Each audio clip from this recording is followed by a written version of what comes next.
కొమ్రంభీం ఆసిఫాబాద్ జిల్లా కలెక్టరేట్ భవనంలో ప్రజా పరిషత్ సర్వసభ్య సమావేశం ప్రారంభమైంది. గత ప్రభుత్వంలో ప్రభుత్వ పథకాలను ప్రవేశపెట్టి అమలైన పథకాలకు శిలాఫలకాలు, భూమి పూజలు చేసిన పనులు ఎన్నికల కోడ్ కారణంగా నిలిచిపోవడంతో ఈ కాంగ్రెస్ ప్రభుత్వంలో టీఆర్ఎస్ పార్టీ నుంచి పోటీ చేసి ఎమ్మెల్యేగా గెలిచిన కోవా లక్ష్మికి ఎలాంటి సమాచారం ఇవ్వకుండా ప్రభుత్వ అధికారులు పనులు సాగిస్తున్నారని, అధికారులను అడిగినందుకు మీకు సమాచారం ఇవ్వాల్సిన అవసరం లేదని అంటున్నారని సర్వసభ్య సమావేశంలో ప్రభుత్వ అధికారులపై ఎమ్మెల్యే కోవా లక్ష్మి మండిపడ్డారు. దీంతో వెంటనే ప్రజాప్రతినిధులకు సమాచారం ఇవ్వకుండా ఎలాంటి ప్రభుత్వ పథకాలను మొదలు పెట్టరాదని అధికారులకు సర్క్యులర్ జారీ చేస్తానని కలెక్టర్ అన్నారు.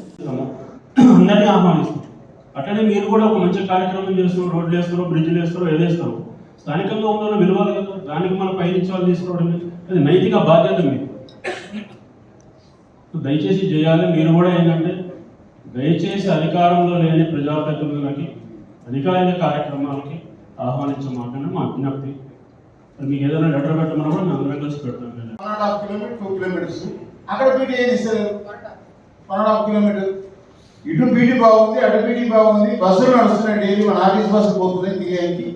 ఆ 1.5 కిలోమీటర్ ఆల్రెడీ ఫార్మేషన్ రోడ్ అయింది, బీటీ అయింది, ఆ బీటీ కొట్టుకపోయింది, మన రీబీటీ మంజూరు అయింది. రీబీటీ వేసుకోవడానికి ఏంటి ఫారెస్ట్ డిపార్ట్మెంట్ అధ్యక్షుడు.